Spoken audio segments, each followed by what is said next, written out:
no Sermão do Monte, no início, aqui nas bem-aventuranças, nós encontramos aqui sempre uma condição e uma consequência. Como nós já falamos, quando fala bem-aventurado os pobres em espírito, por exemplo, pobre de espírito é o quê? É uma condição que você se coloca. E a recompensa aqui, a consequência, é porque eles herdarão o reino dos céus e assim por diante. E hoje eu quero falar um pouco com você sobre o versículo 9, a partir do versículo 9, aonde diz: os pacificadores, porque serão chamados filhos de Deus. Bem-aventurado os pacificadores, porque serão chamados filhos de Deus. Então, mantenha na tela para mim, por gentileza, Henrique. Amém? Então, amados, diferente das outras semanas, né, eu quero focar nessa parte final. Primeiro, filhos de Deus. O que é ser filho de Deus? E existe um texto em Romanos 8, a partir do versículo 14, que ele diz assim: pois todos que são guiados pelo Espírito de Deus são filhos de Deus. E depois continua dizendo: porque vocês não receberam espírito de escravidão para viverem outra vez atemorizados, mas receberam o espírito de adoção, por meio do qual chamamos Abba, Pai.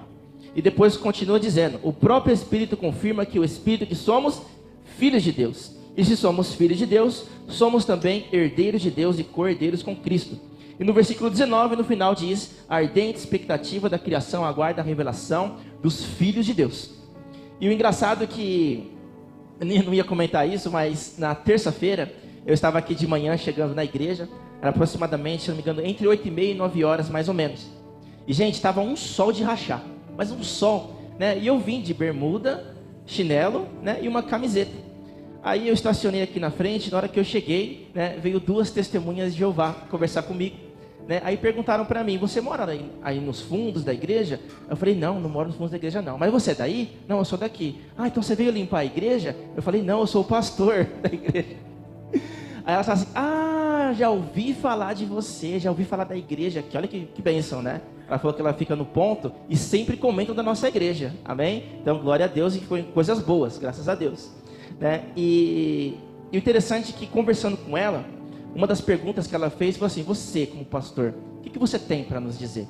Aí eu disse: eu tenho para dizer para você que cuidado para você não pegar ao pé da letra e deixar de fazer uma exegese do texto e verificar o que realmente a Bíblia está dizendo.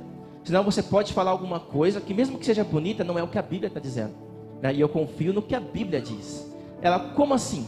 Aí eu citei esse texto, já estava preparada a mensagem, né? E quando a gente fala aqui, filhos de Deus, e depois quando fala Abba Pai, e depois fala o próprio Espírito confirma que somos filhos de Deus, a palavra no original aí é teknon, que significa filho imaturo, um filho que acabou de nascer, sabe? E eu vejo também aqui no final, no versículo 19, diz: a ardente expectativa da criação aguarda a revelação dos filhos de Deus de novo. E a pergunta que eu fiz para ela é: que tipo de filho que está dizendo aqui? O que a ardente expectativa da criação aguarda? Ela disse: a expectativa da criação aguarda que as pessoas aceitem a Jesus. Porque todos, né, colocando mais entrando na empada aqui, né, porque todos, né, ouvirão da palavra de Deus, isso que nós precisamos fazer. Aí eu falei: ok, mas não é o que a Bíblia está dizendo aqui. Porque é sempre usada a palavra teknon, mas na última, a ardente expectativa da criação aguarda a revelação dos filhos de Deus, usa a palavra ruios. E ruios, no original, significa filho maduro. Não significa um filho imaturo que acabou de nascer.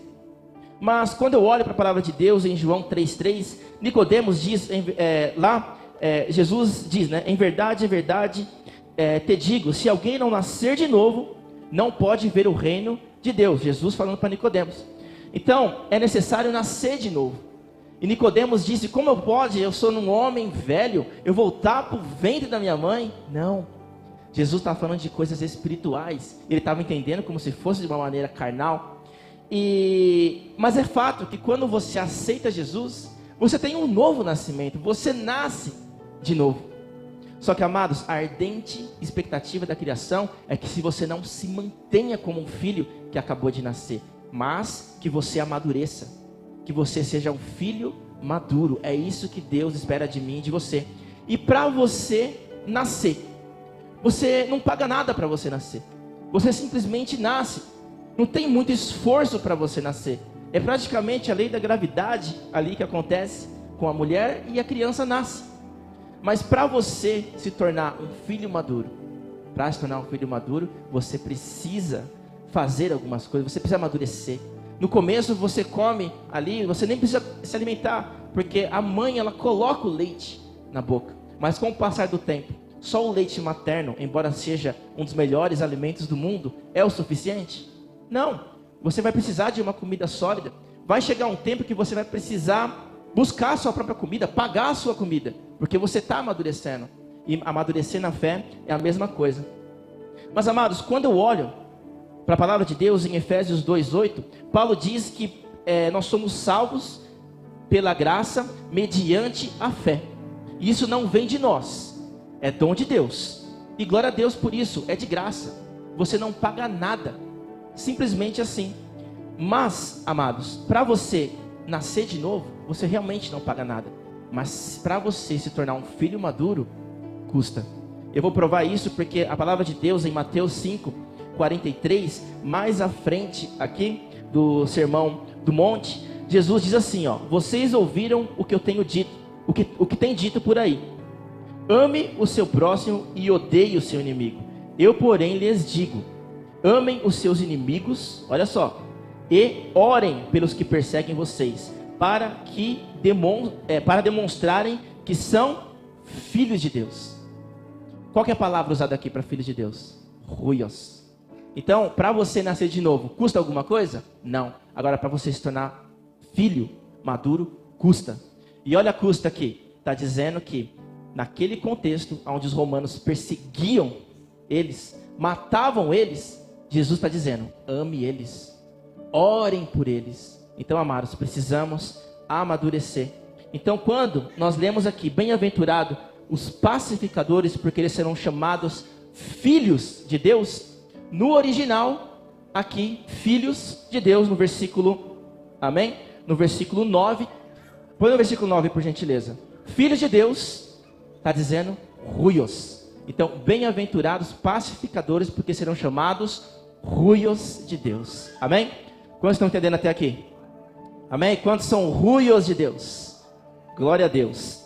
Irmãos, na sequência da mensagem, eu vejo que nós precisamos avaliar aqui em 2 níveis sobre a questão de pacificadores.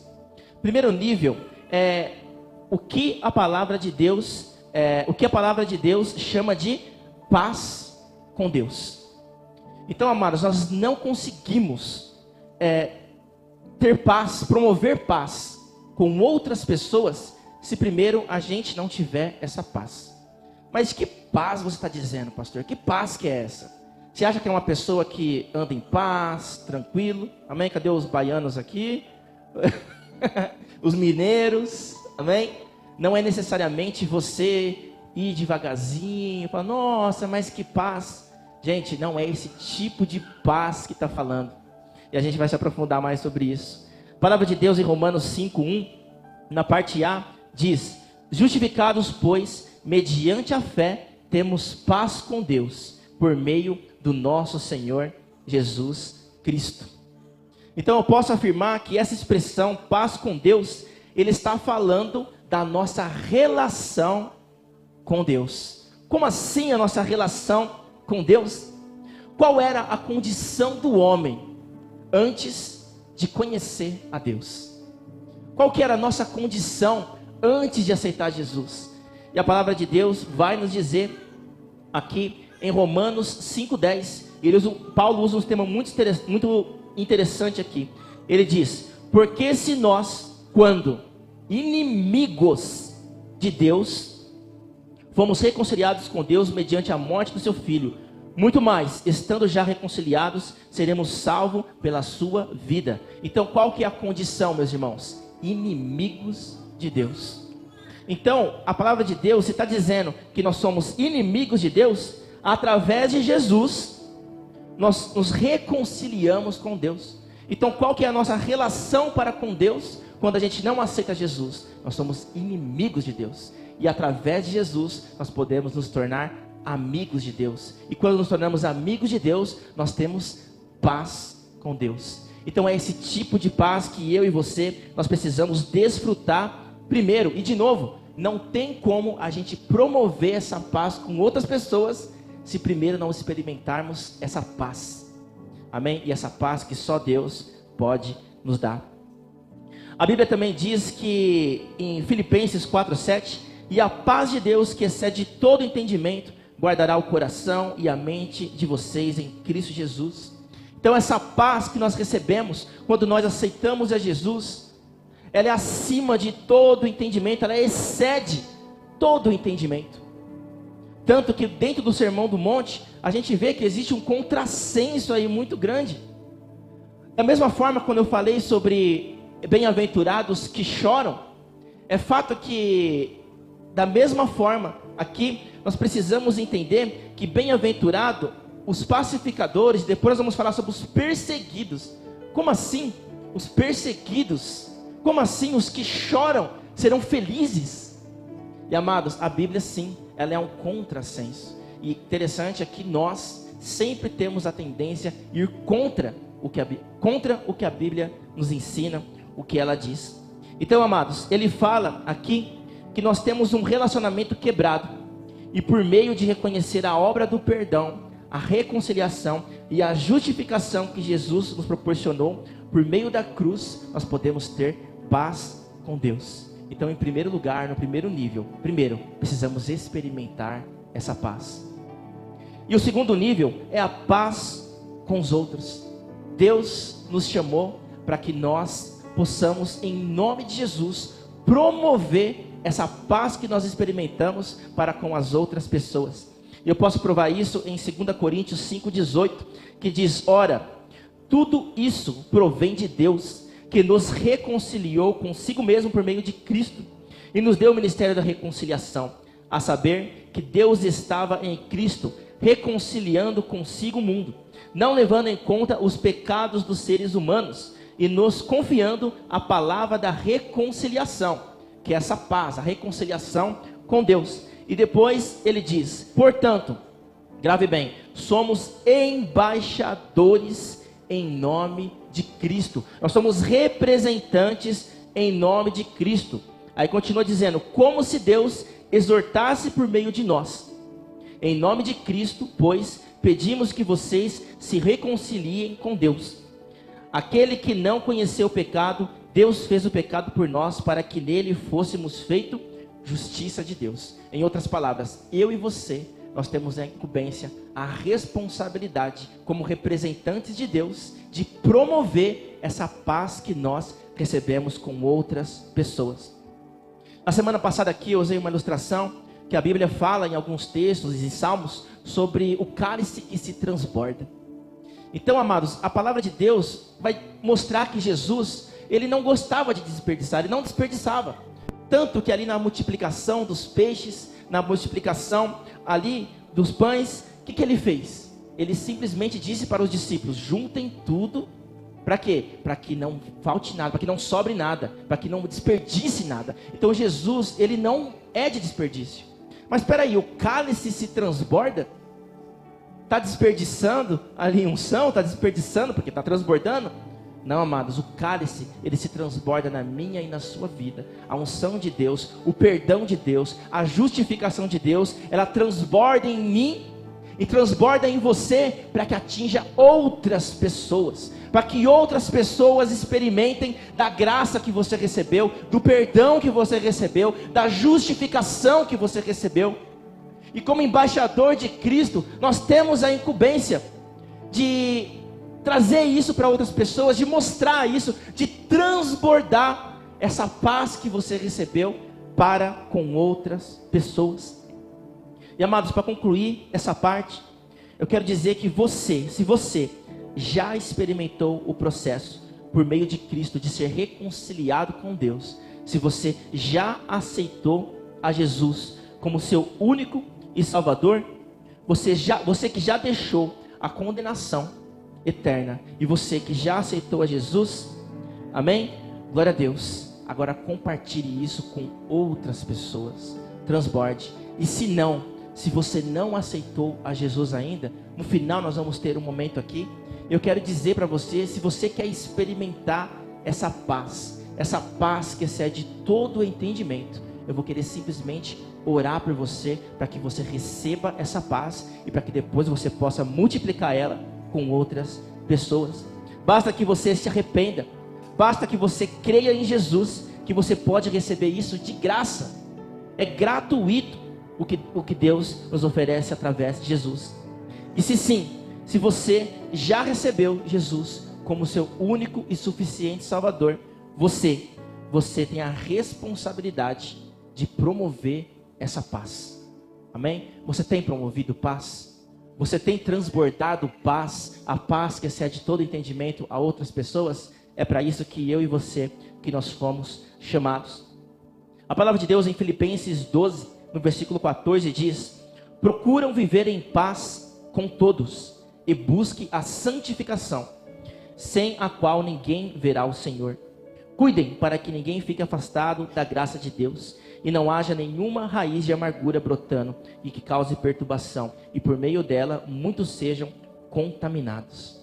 Então, amados, além dessa paz de Deus, existe uma paz para com o outro, porque não tem como você promover paz se você não vive em paz. E aqui um exemplo muito importante de Paulo aos Filipenses, no capítulo 4, ali em diante.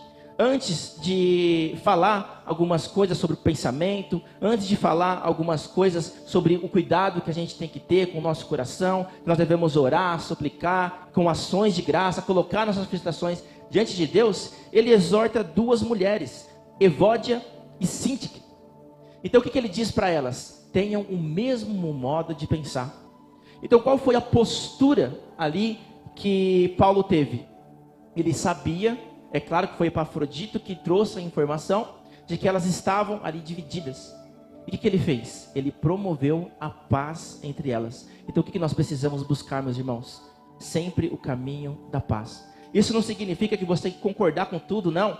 Mas sempre buscar a paz. Porque Deus, Ele te dá uma paz de graça. Então de graça procure também ter paz com todas as pessoas. Amém? Como diz a palavra, não deixe que nenhuma raiz de amargura brote dentro de você. E que haja divisão entre nós. Porque aí começa o pecado. Aí começam os problemas. Amém? Então precisamos, em nome de Jesus, entender. E quando diz bem-aventurado os pacificadores, se você promove a paz, ficaria incoerente você, promotor dessa paz, não conseguir viver em paz com seus irmãos. Então precisamos sempre buscar em tudo, meus irmãos, paz. Amém? E eu me lembrei aqui agora, eu sempre falo, eu não ia falar porque eu não ia falar. Eu estou montando a mensagem, aí me vem à mente na hora da mensagem, depois na hora da mensagem eu lembro. Amém? Mas eu lembro uma vez, faz um bom tempo, eu estava no terceiro colegial. Amém? E quando eu estava no segundo, né, eu estudava junto com meus amigos, né, de infância, o Demetrios, a Elisângela, o Eduardo. E eles já não estavam mais no terceiro colegial, eu estava, entre aspas, sozinho, que eu sou um ano mais novo do que eles, um ano antes. E aconteceu que tinha um amigo meu, né, que ele, enfim, é coisa de criança, né? Ele ficou apontando uma arminha ali para um pessoal, né? E quando ele apontou essa arminha para o pessoal, né, ele não me contou essa parte. Ele só me contou que queriam bater nele. E como era o terceiro colegial, era um pouco mais alto, né? Eu peguei e falei assim para ele, falei, ó, ninguém vai te bater não. Fica tranquilo, ninguém vai te bater não. Aí chamei meus amigos do terceiro colegial, quem dera os meus amigos do ano anterior talvez tivessem ficado. Porque na hora que a gente saiu ali, e eu olhei para aquela multidão de gente, amém? E eu sei que tem muitos irmãos aqui, né? Paraíbas. Né? Na época a gente apelidava como os paraibinhas. E era um monte de loirinho assim, mas um monte deles, né? Um monte assim, lotou. E eu só escutei o barulho, trac, fechando o portão. Eu nem olhei para trás para não virar estátua de sal. Eu fiquei ali, né? E aquele monte de gente. O que eu fiz? Encostei perto do rapaz, né? Que eu falei que não ia ter briga. E cadê meus amigos? Só tava eu e ele só. Aí eu falei, meu Deus do céu, e agora? Né? Aí o rapaz ali, eu lembro do apelido dele, mas não vou comentar aqui, né? Um dos paraibinhas, ele se achegou, eu entrei na frente e falei, não vamos brigar não, vamos conversar, tudo. Ele falou, não, eu não vou brigar não, fica tranquilo, só quero conversar com ele. Aí ele chegou perto e falou, por que você estava apontando para mim? Ele, o quê? Por que você estava apontando para mim? Pum, deu um murro nele. Aí eu, meu Deus do céu, e agora? Né? O que eu fiz? Peguei meu caderno de 500 matérias, 500 folhas, né? E dei na cabeça do rapaz, né? Aí o rapaz que queria apanhar, e deveria apanhar, não sei, né? Ele foi e saiu pelo portão, quem conhece o Álvaro aqui, saiu pelo portão menor, né? Aí vieram todo mundo para cima de mim, ninguém sabia quem era que ia apanhar. E quem estava ali era eu. Eu só pensava, eu não vou cair. Só sei que eu comecei a apanhar num portão e fui terminar de apanhar no outro portão sem cair. Então não deu muito certo promover a paz. Então o que eu estou querendo dizer com isso, meus irmãos? Né? Que às vezes, né, a gente precisa tomar esse cuidado. Né? Nós, como promotores da paz de Deus. Né?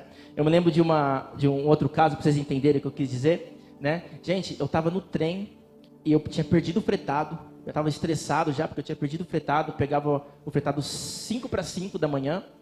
E fui pro trem. E na hora que eu fui pro trem, ali mais ou menos na estação de Santo André, começou um rapaz pregar a palavra de Deus. É certo pregar a palavra de Deus, gente? É certo pregar a palavra de Deus.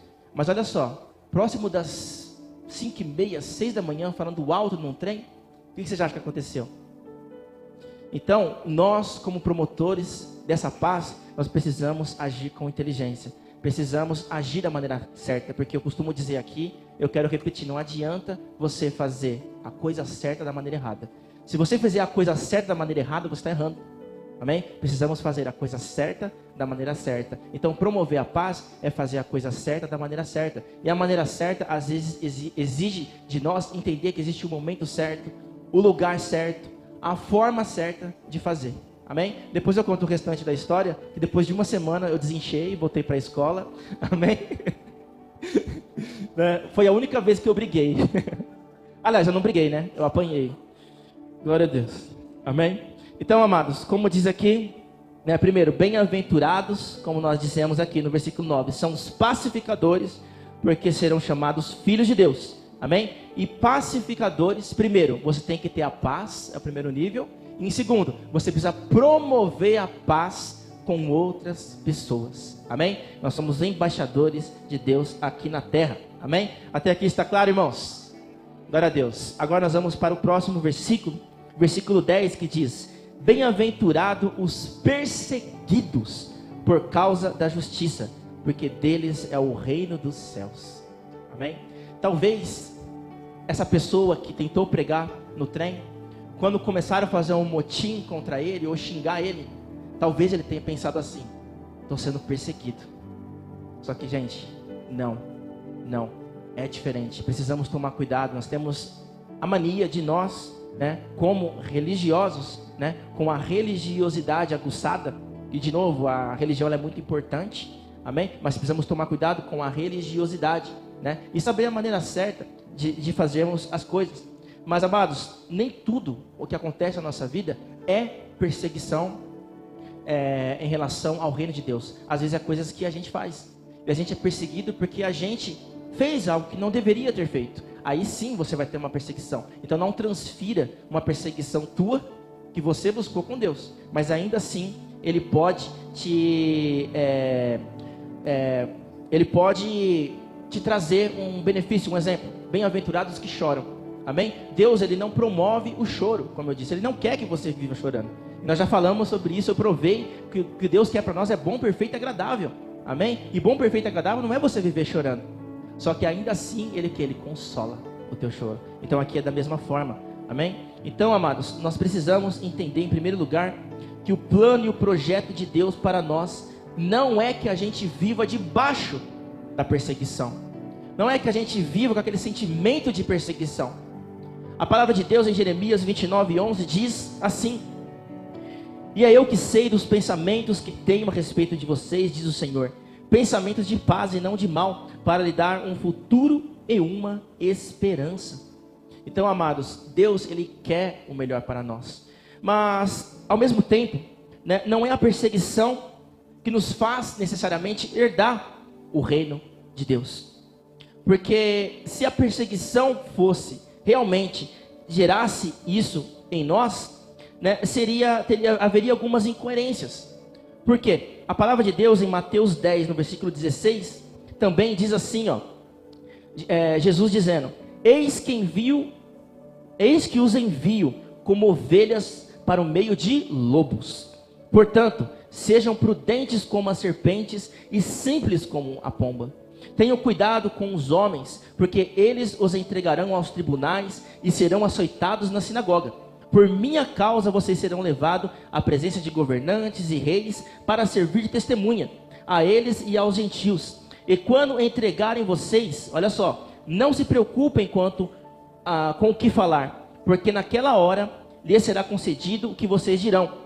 Afinal, não são vocês que estão falando, mas o Espírito de Deus no meio de vocês. Nesse caso aqui, Jesus está dizendo que haveria perseguição. Poderia ter perseguição. E na nossa vida, pode ser que haja algum tipo de perseguição. Mas na sequência desse texto, no versículo 23, olha que Jesus diz: quando perseguirem vocês numa cidade, fujam para onde? Fujam para outra cidade. Amém? Então há perseguições que elas podem ser evitadas. Eu estou fazendo uma pós-graduação na parte da teologia, e um assunto discutido ali muito interessante, sabe qual foi? Sobre pastores e sobre a perseguição. Então existe um benefício do governo, e esse benefício é o quê? Se a igreja aqui, a nossa igreja, nós somos isentos ali de um imposto, certo? Nós somos isentos ali, e fugiu a memória, IPTU, amém? Obrigado, Juliana. Isento de IPTU. Então, se a gente tiver um outro móvel ou alguma outra coisa no nome da igreja, a extensão também é isenta, né? Por exemplo, se o nosso templo é isento, por lei, o estacionamento também é isento. Sabendo disso, o que pastores fazem? Pastores pegam a igreja, beleza, isento de IPTU. Aí não tem a casa dele, colocam a casa dele no nome da igreja para poder pegar a isenção de IPTU. Mas quanto que custa a casa? 4 milhões, 2 milhões. Isso bate num juiz. Eu fico imaginando a raiva que aquele juiz fica dos crentes. A raiva que ele fica dos pastores. Aí o que acontece, estou generalizando, é claro, né? O que acontece? É como se fosse que nós estivéssemos antecipando essa perseguição. É como se fosse que tivéssemos: vem perseguir a gente, vem perseguir a gente. Então, amados, precisamos ter cuidado. Não podemos, em nome de Jesus, buscar essa perseguição. Amém? Mas que pode acontecer perseguição, pode acontecer. Mas, amados, não é necessariamente porque você é perseguido que você vai entrar no reino dos céus. Amém? São coisas distintas. E, amados, eu posso observar aqui que a estratégia do diabo, a estratégia de Satanás, ela mudou muito. Aqui, nesse contexto que nós acabamos de ler sobre ovelhas no meio de lobo, vocês serão açoitados, vocês estarão na frente de governantes e tudo mais. Claro que era um contexto daquela época. É claro que alguns países ainda sofrem isso. Graças a Deus, nós ainda não. Mas por quê? E eu fiquei pensando sobre isso. E talvez, irmãos, pode ser porque quando nós somos perseguidos, a gente se aproxima mais de Deus. Então acho que o diabo prefere não demonstrar essa perseguição na faca, no murro, mas prefere que você se mantenha ali tranquilo. Só que a estratégia dele mudou. Ele quer que você vá para a igreja, pode ir para a igreja, pode ministrar louvor, pode fazer o que você quiser. Só que no final você vai para o inferno. E o que ele quer é levar você para o inferno. Então às vezes, parece não é. Então precisamos tomar cuidado, porque a estratégia de Satanás, ela mudou. É uma estratégia diferente. Eu me lembro que eu descia a pé para vir para o ensaio do louvor, para vir para a igreja pequeno. E os meninos da rua ficavam me zoando, porque eu estava com uma Bíblia debaixo do braço. Entende? Eu tenho certeza aqui que dificilmente hoje em dia alguém vai fazer isso. Entende? Não vai ter mais esse tipo, não tem mais esse tipo de perseguição. Entende? Vai para a igreja. Pode ir para a igreja. Então a estratégia de Satanás, ela mudou. Então, gente, a perseguição, ela está diferente. Ela está mais sutil. É uma estratégia de guerra, nós estamos em guerra. Então precisamos tomar cuidado. A palavra de Deus também diz em 1 Timóteo 2, 1 e 2: antes de tudo, peço que se façam súplicas, orações, intervenções e ação de graças em favor de todas as pessoas. Orem em favor dos reis e de todas que exercem autoridade, para que vivam uma vida mansa e tranquila, com toda piedade e respeito. Então, se Jesus com a sua infinita sabedoria, se Deus, o Criador de tudo, quer que você e eu vivam em perseguição, por que Ele diz então para nós orarmos pelos governantes, para que nós tenhamos uma vida mansa e tranquila?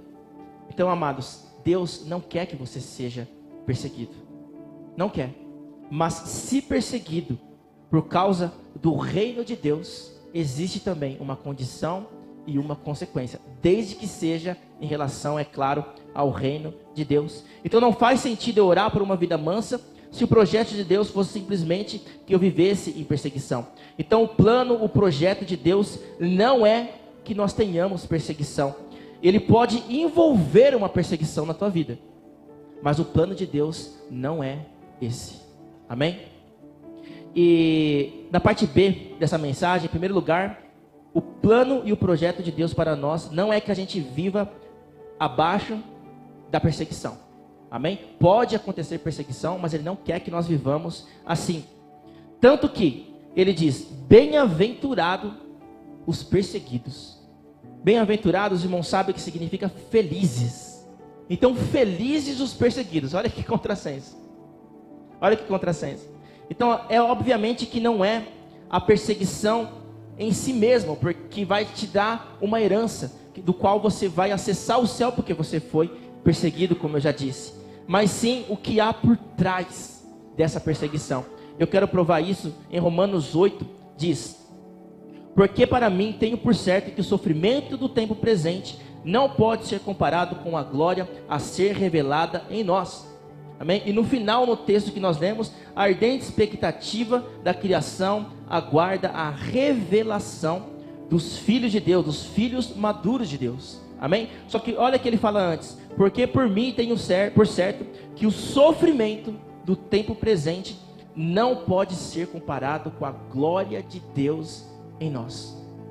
E agora eu quero ir para uma outra linha, do qual a palavra de Deus também diz em João 16:33, no mundo tereis aflições, mas tende bom ânimo, porque eu venci o mundo.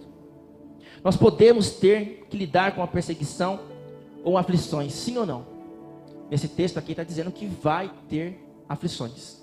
No mundo nós vamos ter aflição, mas ele também diz: tende bom ânimo, porque eu venci o mundo. Podemos viver também as intervenções de Deus no meio da perseguição, no meio dos problemas? Também podemos. Nós sabemos que Daniel, na cova dos leões, ali, ele não foi salvo de entrar nas covas dos leões, mas ali Deus tapou a boca dos leões. Nós sabemos que Sadraque, Mesaque e Abidnego na fornalha da mesma forma. Eles não foram libertos ali de entrar na fornalha, eles entraram na fornalha. Ali poderia ter o sofrimento, mas ali Deus veio com um bálsamo. O quarto homem estava lá, e eles foram ali, não foram queimados, ainda prestaram testemunho disso. Então nós precisamos estar preparados, meus irmãos, para enfrentar as adversidades. Então, amados, a tempestade, as circunstâncias vêm para todos. Os problemas, as dificuldades vêm para o ímpio e também vêm para o justo, vêm para todos. E aonde está a diferença? Amém? Na caminhada cristã vai ter problema. Vai ter problema com os outros, vai ter problemas também gerais. Só que, amados, o que eu quero dizer para você é que na tempestade, se você estiver preparado para ela, você vai passar tudo bem.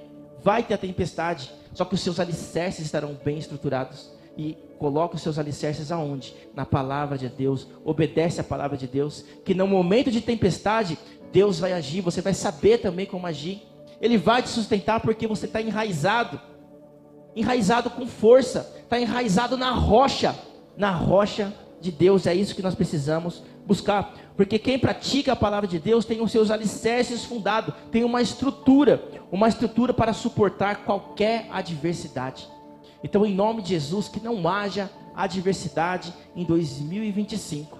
Amém? Que possa te afastar dos caminhos de Deus. Porque as tempestades, elas são naturais. Elas virão. E, amados, a palavra de Deus também, em 2 Coríntios 4,16 diz: por isso, não desanimamos. Olha só. Pelo contrário, mesmo que o nosso ser exterior desgaste, porque o nosso exterior ele desgasta, o nosso interior se renova dia a dia, porque a nossa leve e momentânea tribulação produz em nós um eterno peso de glória. Bem, marque essa palavra, peso. Acima de toda comparação e na medida em que não olhamos as coisas que se veem, ou seja, com os olhos naturais, mas para as que não se veem. Porque as coisas que se veem são temporais, mas as coisas que não veem são eternas. Amados, é claro aqui quando ele diz peso da glória, peso, comparação, medida, logo me veio na mente uma balança. Não uma balança que nós estamos acostumados a ver na farmácia, ou como uma balança que talvez a gente tenha em casa, mas uma balança romana. A balança romana, ela tinha 2 pratos, ali um prato de cada lado. E para eles poderem fazer aí as negociações e verificar qual o peso que era, o que ele fazia? Ele pegava aquele monte de coisa, 5 quilos de alguma coisa, pedra, não sei, e colocava de um lado. Aí o que a balança fazia? Né? Aí o que ele fazia? Colocava o outro e o objetivo dele ali era equilibrar. O que Paulo está dizendo aqui? Que o peso das tribulações não se compara com o peso da glória de Deus. Ele está falando de coisa eterna. Depois, quando ele diz aqui que não com os olhos naturais não se vê, coisas que não se veem, está querendo dizer que são as coisas do alto, as coisas do céu. Então, amado, eu não sei o que você tem passado na tua vida. Eu não sei qual tribulação você está passando agora. Eu sei quais são as minhas. Mas o peso da glória de Deus, que Ele possa revestir a tua casa, possa revestir a tua família, possa revestir o teu trabalho, possa revestir as suas palavras, possa revestir os seus pés, o seu andar, a tua cabeça e tudo que você fizer em nome de Jesus. E diante da tribulação, pense, existe um galardão no céu, que é diferente de salvação, existe um galardão. Nós estamos aqui, mas não somos daqui. Então as tribulações daqui não se comparam do que nós vamos receber no céu. Glória a Deus, aleluia. Em 1 Pedro 3,13 diz: ora, quem há de maltratá-los? Se vocês forem zelosos na prática do bem?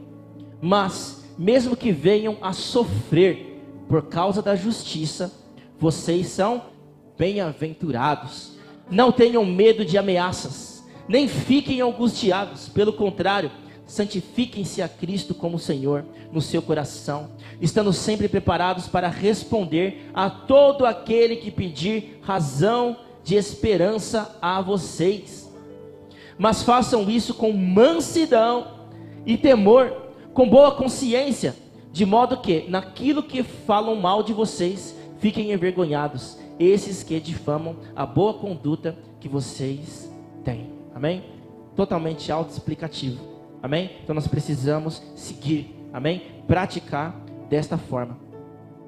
E para concluir, meus irmãos, quando diz no versículo, então diz: bem-aventurado, amém, os perseguidos, porque herdarão o quê? O reino dos céus, no versículo 10. E no versículo 11 e no versículo 12, para a gente concluir as bem-aventuranças, amém? Essa quarta palavra diz: bem-aventurados são vocês quando, por minha causa, os insultarem e os perseguirem, e mentindo disserem todo mal contra vocês. Depois diz: alegrem-se e exultem, porque grande é a recompensa. Onde?